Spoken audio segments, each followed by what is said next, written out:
नमस्ते, मैं अभिनव स्वागत करता हूँ आपका। इस वीडियो में बात करना चाहता हूँ कि अगर कोई हमसे अपनी प्रॉब्लम शेयर करता है, ठीक है? तो हम उसको किस तरह से डील करना चाहिए। तो आगे बढ़ने से पहले मैं क्लियर करता हूँ कि it is not I am not a mental health professional, I am not a counsellor, ठीक है? ना मैं काउंसलर हूँ, ना कोई मेंटल हेल्थ प्रोफेशनल हूँ। तो मैं उस कॉन्टेक्स्ट में बात नहीं कर रहा हूँ। मैं एक जनरल बात कर रहा हूँ, जैसे कोई फैमिली मेंबर है या कोई फ्रेंड है, ठीक है? कई बार जैसे अपने फैमिली मेंबर्स या फ्रेंड्स हैं, अपने ऑफ़िस कलीग्स हैं, अपने से अपना काफ़ी पेन में हैं, काफ़ी दुःख में हैं, तो वो लोग अपनी अपनी प्रॉब्लम्स हमसे शेयर करते हैं। तो उस वक़्त हमको क्या करना चाहिए? तो ये जस्ट मेरे मेरे जस्ट कुछ थॉट्स हैं, वो मैं आपके सामने रख रहा हूँ। मेरा पर्सपेक्टिव मैं आपके आपके सामने रख रहा हूँ। आप भी अपना पर्सपेक्टिव कमेंट सेक्शन में शेयर कीजिए। तो मैं ये फ़ील करता हूँ, देखिए 2 ऑप्शंस हो जाते हैं एक्चुअली। इसमें 2 ऑप्शन कि अगर आप बहुत ज़्यादा इमोशनल हो या एम्पैथ पे मैं अलग से वीडियो बनाने वाला हूँ। एम्पैथ हो तो क्या होता है कि या तो यू विल गेट लॉस्ट, अगर आपको हैंडल करना नहीं आता है, तो आप you can get lost. Get lost means you will lose yourself, आप अपने को खो दोगे, ठीक है? वो अपनी प्रॉब्लम में आप उसकी प्रॉब्लम में इतना ज़्यादा घुस जाओगे that actually you take up that energy, right?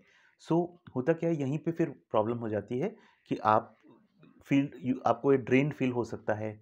आपको खुद कन्वर्सेशन के बाद उसको बहुत अच्छा लगता है, बिकॉज़ बेसिकली क्या हुआ है, वो एनर्जी वहाँ से शिफ्ट होके आप पे आ गई। तो आप ड्रेन्ड फील कर रहे हो, डिप्रेस्ड फील कर रहे हो, ठीक है? और एम्पैथ्स ज़्यादा सेंसिटिव जो लोग होते हैं, वो ज़्यादा दूसरे की एनर्जी को अब्ज़ॉर्ब कर लेते हैं, ठीक है? वो दूसरे की एनर्जी को अपने अंदर ले लेते हैं। तो वो एक मिस्टेक हो जाती है। या फिर हो जाता है अगर आप बहुत लेफ्ट ब्रेन्ड हो, ठीक है? बहुत एनालिटिकल हो, लॉजिकल हो, और जनरली मेन के केस में ये ज़्यादा प्रॉब्लम रहता है, ठीक है? वाइफ़ अगर अपनी प्रॉब्लम बताती है तो मेन जनरली सीधा सॉल्यूशंस पे आ जाते हैं, 1, 2, 3 सॉल्यूशन, जबकि एक्चुअली वाइफ़ को सॉल्यूशन नहीं चाहिए। She just wants someone to talk talk on that particular thing. तो अगेन ये वुमेन में बहुत ही नेचुरल एबिलिटी है। Women are speaking, so they have that ability to एक दूसरे से एम्पैथाइज करने का, जो पता नहीं मैन में वो जेनेटिकली शायद नहीं है, but it can be cultivated, right? तो या तो फिर हम ड्रेन्ड हो जाते हैं दूसरे की प्रॉब्लम सुन के, या फिर एडवाइस मोड में चले जाते हैं, ठीक है? कि तुमको ये करना चाहिए, करना चाहिए, करना चाहिए और स्पेशली कब होता है, जब कि आपने अगर सपोज वो एक्सपीरियंस लाइफ में देखा होता है, तो आप बेसिकली अच्छे इंटेंशन से चाहते हो कि उसका लाइफ इंप्रूव हो, तो आप खटाखट खटाखट एडवाइस देना स्टार्ट कर देते हो, ठीक है? तो एक्चुअली जितना मुझे समझ में आता है ना, लोगों को एक्चुअली जो अगर कोई इंसान पेन में है, उसको पास सारे सॉल्यूशन है अपनी प्रॉब्लम की, ठीक है? उसको एक्चुअली आपकी एडवाइस नहीं चाहिए, unless he has specific something which he wants, right? So but generally कई बार लोग अपना दुःख शेयर करते हैं because they want to vent out, right? कि आजकल अभी हम लोग इतना भाग-दौड़ वाली ज़िंदगी हो गई है ना, कि सब है, सब फैसिलिटीज़ सब है, लेकिन कोई ह्यूमन बीइंग नहीं मिलता है। आजकल तो ये सब एलेक्सा वगैरह हो गए हैं तो थैंकफुली अभी उतना ज़्यादा नहीं हुआ है, लेकिन आज ह्यूमन की प्रॉब्लम सुनने का टाइम नहीं है किसी के पास, बिकॉज़ और किसी की गलती भी नहीं है, ठीक है? किसी की गलती भी नहीं कि भाई लाइफ़ ही इतनी बिज़ी होती जा रही है। तो अगर उस केस में अगर अपने को मौका मिलता है किसी की प्रॉब्लम सुनने का, तो वहाँ एडवाइस देने में जाने से अच्छा है एक्चुअली उसको अपनी प्रॉब्लम को वेंट आउट करने का अपॉर्चुनिटी देना चाहिए, ठीक है? अब इसमें भी स्किल लगती है, ठीक है? वो स्किल मैं भी सीख रहा हूँ, आई एम ऑल्सो ग्रोइंग, जिसको काउंसलिंग बोलते हैं या टॉक थेरेपी, या अगेन वो फिर टेक्निकल वर्ड्स में देख बोलेंगे तो साइकोथेरेपी और ये सब चीज़ें रहती है। तो ये पर्टिकुलर एक स्ट्रक्चर्ड फ्रेमवर्क रहता है, जिसमें एक्चुअली आप उसके जो भी अंदर का सब कुछ है, वो बाहर बाहर आना चाहिए। इट्स लाइक मैं जब अपनी वाइफ से बात करता हूँ, कई बार क्या होता है, हम लोग अपने माइंड में इतना ज़्यादा स्टक हो जाते हैं, इतना सारी चीज़ें चलती रहती है, फ्यूचर प्लान्स वगैरह, and I just speak to my wife, and she has a very good ability to listen, ठीक है? तो the moment, so she doesn't know, मेरी वाइफ को नहीं पता मेरी प्रॉब्लम का क्या सोल्यूशन है, कुछ नहीं है। What she does is just she lessons, वो सिर्फ सुनती है, और इन बिटवीन 10-15 मिनट बात करने के बाद मैं बोलता हूँ थैंक यू, आपने ये प्रॉब्लम मेरी सुनी, और मेरे को मेरा प्रॉब्लम का क्लैरिटी मिल गई क्या करना है, ठीक है? तो वो एक्चुअली वर्थ है, वो actually that's the value of listening mindfully, right? So again main में तो प्रॉब्लम है, हम लोग मेन तो शायद सुन नहीं पाते इतना अच्छे से, women have that ability to बहुत अच्छे से सुनने की, मतलब माइंडफुली लिसन करने की, बट फिर वो एबिलिटी हम सब, men and women, we can increase that ability. तो एक तो है कि हम माइंडफुल लिसनिंग करें। माइंडफुल लिसनिंग जो होता है मतलब इस प्रेजेंट मोमेंट में रह के उसकी बात को सुनना, ठीक है? और सुनते साथ आप ये भी ऑब्जर्व करो जब वो पर्सन अपनी बात बता रहा है, तो एक तो अगर आप माइंड में ही घुस गए, ठीक है? आपके अंदर जजमेंट चल रहे हैं, ठीक है? वो कुछ समझ रहे हैं, आपको लग रहा है नहीं, नहीं ये सही नहीं बोल रहा, ये तो ऐसा होना चाहिए, ये ऐसा समझ रहा है, ये तो बेवकूफ़ है, इसने तो ऐसा ये हमेशा ऐसा करता है और ऐसा करता है। ये देखो ये सब हमारे माइंड में जो चल रहा है ना, ये नहीं, ये बेसिकली यहाँ यू गेट लॉस्ट, राइट? हमको माइंडफुल लिसनिंग करनी है। That means when I am listening to you, I am totally aware of what is happening. मैं पूरी तरह से प्रेज़ेंट मोमेंट में हूँ। तो उसमें होता क्या है माइंडफुल लिसनिंग से 2 बेनिफिट्स है। मुझे सबसे बड़ा बेनिफिट है कि मैं आपके लोअर इमोशंस या जो भी आपके डिप्रेशन आपका जो भी है उसको मैं अपने में अब्सॉर्ब नहीं करता हूँ, तो I don't get drained, right? मेरे को ड्रेन फील नहीं होता, मेरे को डिप्रेस फील नहीं होता, because when I M mindful तो मेरा वाइब्रेशन लेवल ऑटोमेटिकली अप हो जाता है, ठीक है? तो प्रॉब्लम कहाँ हो जाती है, जहाँ जैसे एम्पैथ्स हैं, सेंसिटिव लोग हैं, वो क्या होता है सुनते समय उनके वाइब्रेशन लेवल एक्चुअली एम्पैथ्स में एबिलिटी रहती है, जो सेंसिटिव लोग होते हैं उनमें एबिलिटी रहती है कि वो अगेन मैं खुद बहुत सेंसिटिव और एम्पैथ हूँ, तो मैं इसको से बहुत अच्छी तरह से रिलेट करता हूँ। उसमें होता क्या है कि पर्सन एक लोअर वाइब्रेशन पे अपना प्रॉब्लम में है, मतलब he is in a lower vibration. So basically empath में के अंदर एक इनबॉर्न एबिलिटी रहती है कि वो फटक से अपने को उस लेवल पे ले आता है, ठीक है? उसका जो वाइब्रेशन है सामने वाले का, वो खटक से अपना अपना वाइब्रेशन लेवल उससे मैच कर लेता है। इसलिए लोगों को एम्पैथ्स या सेंसिटिव लोगों से बात करने में बहुत अच्छा लगता है, बिकॉज़ उनको लगता है कि यार इससे बात करके एकदम फ्रीक्वेंसी एकदम ट्यूनिंग हो गई। तो एक्चुअली वो वही करते हैं, एम्पैथ अपना वाइब्रेशन लेवल सीधा आप तक मैच कर देता है। अगर आप दुखी हो, वो खटाक से आके एकदम दुखी हो जाएँगे। वो उस लेवल पे आ जाएँगे और वो आपकी बात सुनेंगे। और उस प्रॉब्लम ये हो जाता है कि अगर आप स्किल्ड नहीं हो तो बेसिकली आप उसका दुःख अपने पे ले लेते हो, आप उसका पेन अपने पे ले लेते हो, and then which is not a good thing to do, right? Because then you get end up depressed and then you have to do certain aura cleansing. अपने आप अपने अप सेल्फ केयर आपको अलग से टाइम निकालना पड़ेगा उस सब से थोड़ा बाहर आने के लिए, ठीक है? तो उसमें मैं डिटेल में एम्पैथ्स का वीडियो बनाऊँगा, उसमें हम लोग डिस्कस मैं अपने व्यूज़ शेयर करूँगा। तो एक तो ये है कि जब मैं माइंडफुल लिसनिंग कर रहा हूँ, तो मैं I don't get drained, I don't get depressed, I make it as a spiritual practice. मतलब जो मैं माइंडफुलनेस बोल रहा हूँ कि एक स्पिरिचुअल प्रैक्टिस बना लो कि पूरे दिन आप पूरी तरह हर समय माइंडफुल रहो। जो काम कर रहे हैं हम लोग mindful, mindful driving, mindful walking, ठीक है? हर तरह से माइंडफुलनेस में रहना है। Mindful cooking, mindful washing the dishes, right? तो वो माइंडफुल लिसनिंग भी हो गया, माइंडफुल सीइंग, ठीक है? हर चीज़ में माइंडफुलनेस रहना है। तो वो एक माइंडफुलनेस का आप एक स्पिरिचुअल प्रैक्टिस की तरह बना लो। सामने वाला कोई आपको प्रॉब्लम शेयर करे, अपने घर का फैमिली मेंबर भी, पूरी तरह से माइंडफुल होके सुनना है उसको, ठीक है? तो वो एक उसमें सामने वाले को क्या बेनिफिट है? सामने वाले को बेनिफिट ये होता है कि उसको लगता है इस पर्सन ने मुझे सुना, this person has heard me. क्योंकि सबसे बड़ी प्रॉब्लम हो जाती है कि प्रॉब्लम दूसरे वाले का नहीं है कि वो बराबर सुन नहीं रहा, प्रॉब्लम ये है कि वो खुद जो सुनने वाला है, वो खुद अपने लाइफ में इतना अटका हुआ है। लाइफ में अटका मतलब अपनी लाइफ की सिचुएशन में अटका हुआ है, मतलब आप अपने माइंड में अटका हुआ है, पास्ट और फ्यूचर में ही चलता रहता है। कहाँ से तो वो आपकी बात सुनेगा? आप उसको बात सुना रहे हो, उसका तो कुछ अपना पास्ट का इशू चल रहा है, अपने फ्यूचर का इशू चल रहा है, तो आपको कहाँ से फोकस दे पाएगा? तो सामने वाला जब देखता है कि एंड देखने से ज़्यादा वो इंट्यूटिवली फील कर पाता है कि आप एक्चुअली उसको सुन रहे हो, यू आर एक्चुअली लिसनिंग, तो वो अपनी प्रॉब्लम वेंट कर पाता है।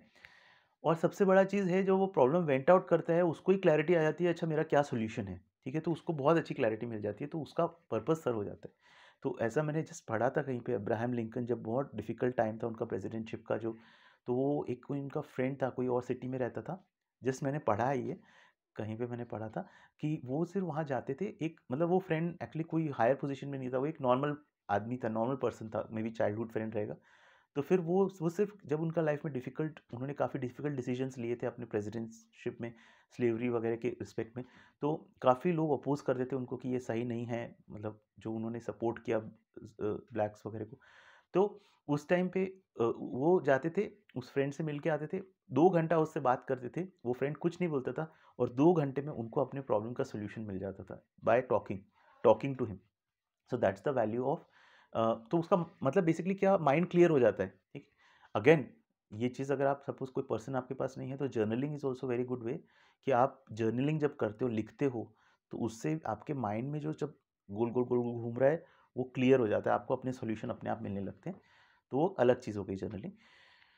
तो अच्छा, अभी इसमें बेसिकली आप क्या करते हो जब आप किसी की प्रॉब्लम सुन रहे हो, तो एक तो आप माइंडफुल रह सकते हो। अब माइंडफुल का मतलब ये नहीं है ऐसा रोबोट की तरह एकदम जस्ट, है ना, सामने वाले को भी लगेगा कि भाई तुम हो या कहीं चले गए हो, ठीक है, वैसा नहीं। तो माइंडफुलनेस में थोड़ा हम लोग we can also ask some empathetic questions या nodding, okay, okay, yes, it must be very painful for you, आपको बहुत प्रॉब्लम होगी, ओके, ऐसे कई चीज़ें ऐसे, ताकि ऊपर आने दो वो सारा जो उसका कचरा है, जो अंदर का जो उसका पेन है, आने दो ऊपर, ठीक है। तो थोड़ा आपको, again that is the skill that is like taught in counselling वगैरह, किस तरह से करनी है, जो कि मैं भी सीख रहा हूँ। I am also on my learning journey, but ये बहुत अच्छी स्किल है जो हर कोई सीख सकता है और अपने रिलेशनशिप्स में उसको यूज़ कर सकता है।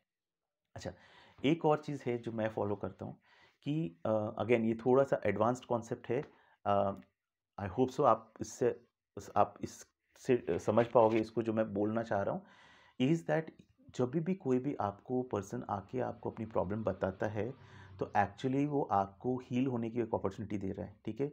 वो आपको आपकी अपनी हीलिंग करने की आपको एक अपॉर्चुनिटी दे रहा है। अब आप बोलोगे कैसे?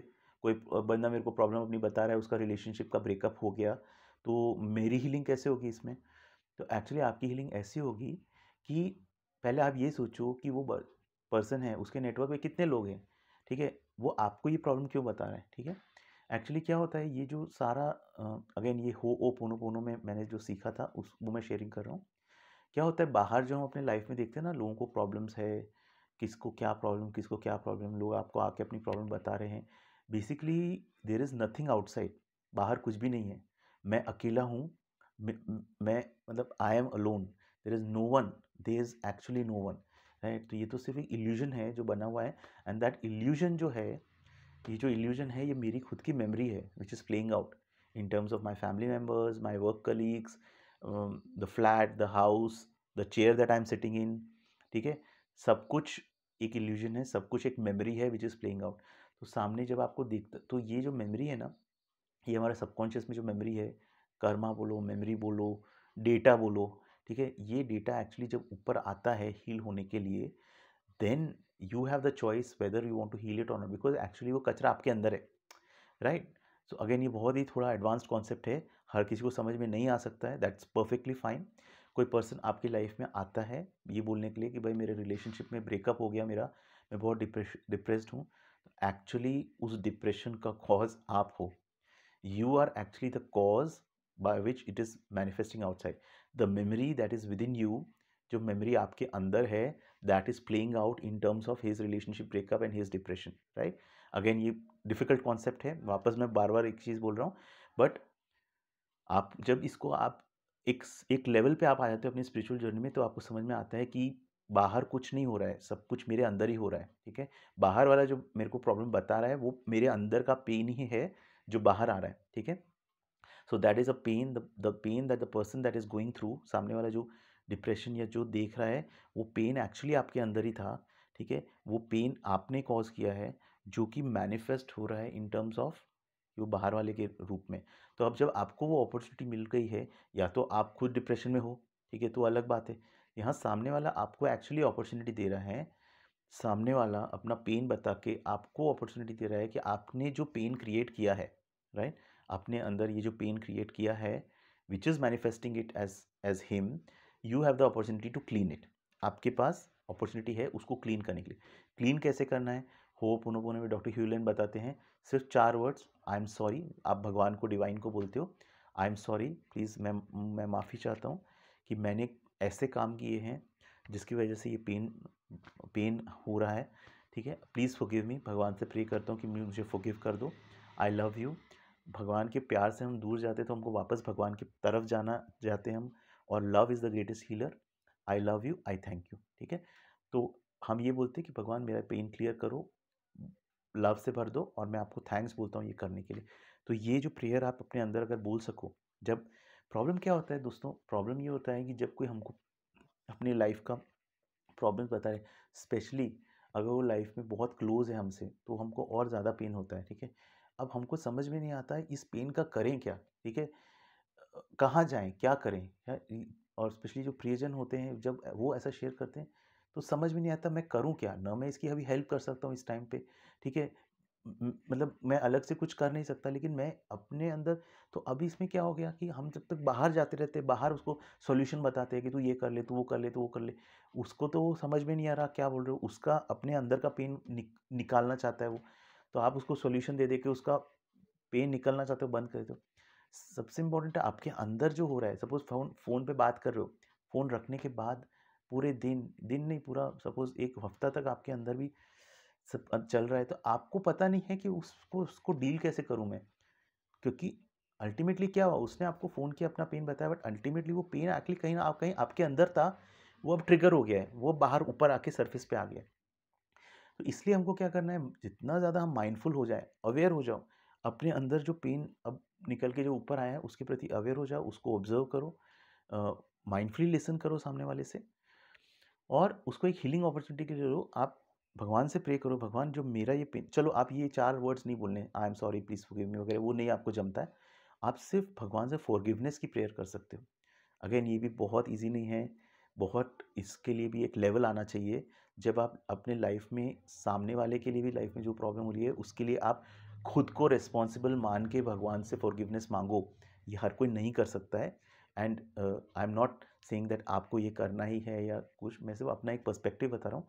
आप भगवान से आप ये फॉरगिवनेस माँग सकते हो, जो कुछ भी मैंने किया है, whatever I have done which is causing this feelings, these emotions in me, please आप उसको हील करो। भगवान सबको पीस दो और मुझे ये सारे इमोशंस हील करो। ये आप प्रेयर कर सकते हो, प्रेयर में बहुत-बहुत शक्ति है।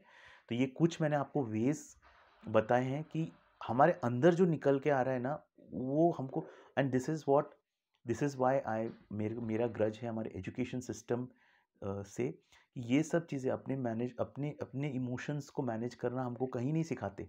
और लाइफ में जब हम बड़े हो जाते हैं, काम करना स्टार्ट करते हैं, रिलेशनशिप्स में जब ये सब चीज़ें होती है, तो इसकी ट्रेनिंग हमको किसी ने नहीं दी है। ये फिर हमको ट्रायल एंड एरर बेसिस पे ही हमको सीखना पड़ता है।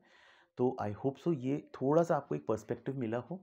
आपका कोई भी कमेंट्स हों, थॉट्स हों, शेयरिंग हो, तो आप प्लीज़ उसको कमेंट सेक्शन में करें। ये वीडियो देखने के लिए बहुत-बहुत धन्यवाद। God bless you. Thank you.